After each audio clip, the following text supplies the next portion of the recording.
Bismillah, Assalamualaikum warahmatullahi wabarakatuh. Alhamdulillah, salatu wassalamu ala rasulillah, amma ba'du. Masuk ke pelajaran fikih yang selanjutnya, yaitu tentang sholat berjamaah ya. Nah, langsung saja. Hukum yang pertama, kita harus mengetahui hukum sholat berjamaah beserta dalilnya. Nah, hukumnya sholat berjamaah 5 waktu, sholat wajib 5 waktu ini adalah hukumnya wajib bagi laki-laki.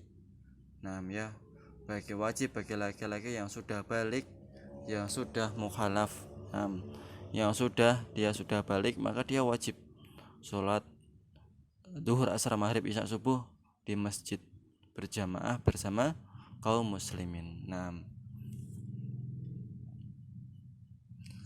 apabila dia wanita, maka dia tidak diwajibkan untuk berjamaah di masjid sebagaimana kaum laki-laki. Nah, dan sholat di rumah bagi seorang wanita itu lebih utama daripada dia sholat berjamaah di masjid. Namun apabila seorang itu menginginkan untuk sholat berjamaah di masjid, maka wanita tersebut diperbolehkan untuk menghadiri sholat berjamaah di masjid. Nah, Allah Subhanahu wa taala mengatakan, wa idza kuntum fihim fa aqamta lahumus sholat faltakum ta'ifah minhum. Nah, dan juga dari hadis dari Abu Hurairah tentang ancaman Rasul sallallahu alaihi wasallam kepada orang-orang yang dia tidak menghadiri sholat. Nah, Rasul sallallahu alaihi wasallam mengatakan, inna asqala sholati alal munafiqina sholatul isya'i wa sholatul fajr. Sesungguhnya sholat yang paling berat bagi orang munafik adalah sholat isya dan juga sholat subuh. Indikator kita seorang munafik atau bukan apabila kita malas mengerjakan sholat subuh dan juga sholat isya, maka waspada, itu termasuk indikator dari kemunafikan. Yang mana Rasulullah SAW mengabarkan kepada kita bahwasanya inna asqala sholati alal munafikin sholatul isya wa sholatul fajr walau ya'lamuna ma fihima la tauhuma walau jabwa. Naam. Dan seandainya mereka mengetahui apa yang fihima, apa yang ada pada keduanya, la tauhuma, pasti niscaya mereka akan mendatangi keduanya walau jabwan, meskipun dengan merangkak. Walaqad hamamtu an amira bisolati fatuqam. Nah, dan aku berkeinginan untuk menunaikan sholat dan menegakkannya, dan aku memerintahkan. Nah, summa amira rajulan, kemudian aku memerintahkan seseorang yusolli bin nas, untuk mengimami manusia. Summa toliqa ma'i bi rajulin ma'hum jizamun min khatab. Kemudian aku keluar dari sholat tersebut dan aku mendatangi orang-orang yang dia tidak menghadiri sholat jamaah tersebut bersama dengan obor untuk membakar rumah-rumah mereka. Ila qaumin la yasyhaduna sholat fa ahriqu alaihim buyutihim binnar. Naam. Ancaman Rasulullah SAW kepada orang laki-laki yang enggak kelihatan di masjid. Rasul keinginan, kalau seandainya aku bisa, aku bakal memerintahkan seseorang untuk jadi imam. Kemudian aku pergi bersama beberapa orang yang lainnya, mendatangi orang-orang yang sholat di rumahnya. Kemudian aku bakar rumahnya. Nah, ancaman keras dari Rasulullah SAW bagi seorang laki-laki yang tidak punya udzur untuk tidak menghadiri sholat jamaah. Nah, kemudian hadis tentang seorang yang buta. Nah, ini tentang dalil-dalil masih tentang dalil-dalil hukum wajibnya sholat jamaah. Seorang yang buta ini bernama Abdullah ibnu Ummi Maktum. Ingat, namanya Abdullah ibnu Ummi Maktum. Dia tinggal kharijal Madinah. Dia tinggal di luar atau di bagian luar kota Madinah. Nah, dia buta dan dia meminta udzur kepada Nabi Shallallahu Alaihi Wasallam untuk tidak menghadiri sholat jamaah di masjid. Kemudian dia mengatakan kepada Nabi, ya Nabi, saya itu enggak punya seorang yang dijadikan penunjuk jalan. Rumah saya juga jauh. Terus habis itu saya juga buta. Makanya saya kesulitan untuk menghadiri sholat jamaah. Nah, kemudian Nabi sallallahu alaihi wasallam mengizinkan.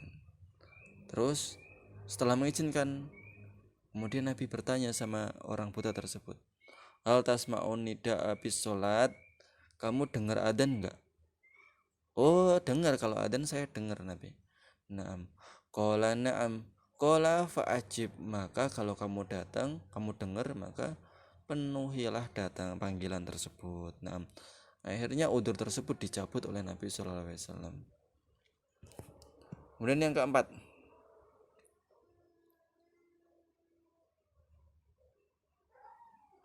walaqad ra'aituna wa ma yatakhallafu anha illa munafiqun ma'lumun nifaq.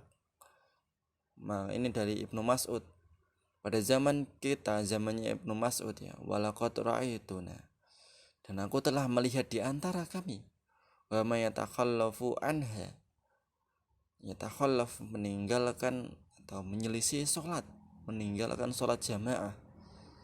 Dan aku telah melihat orang-orang yang meninggalkan sholat jamaah itu adalah orang yang munafik maklumun nifak, seorang munafik yang sudah jelas kemunafikannya, sudah diketahui kemunafikannya.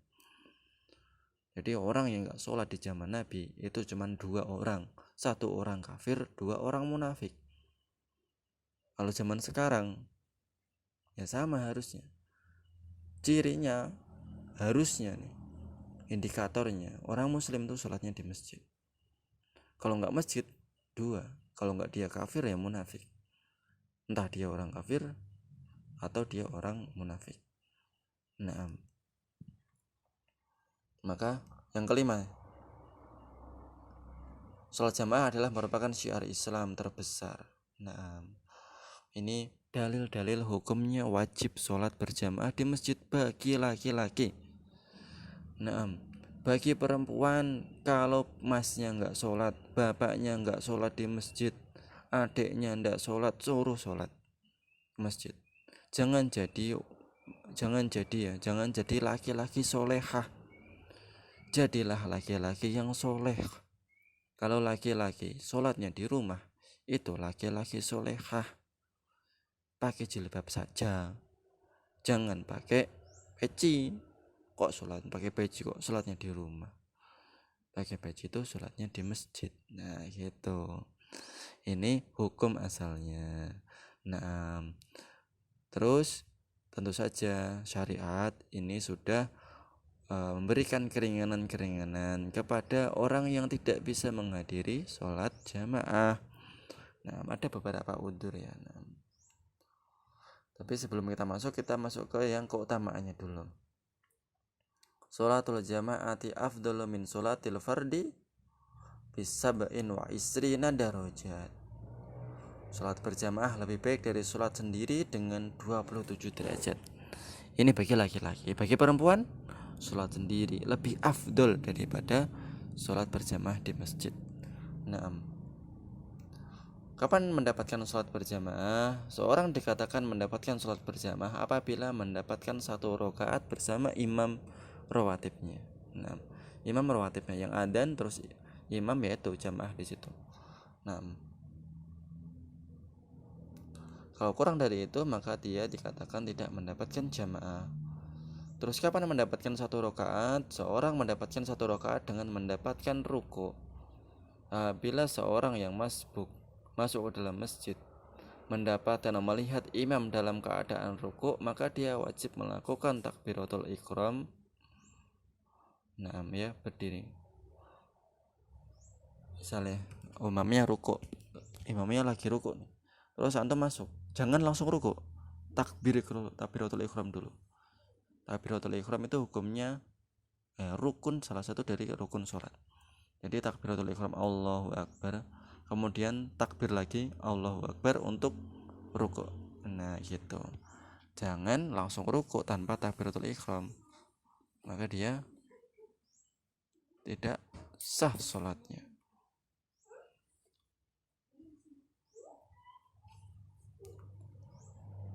Nah, Kemudian udur-udur yang membolehkan untuk meninggalkan sholat Jumat dan sholat jamaah.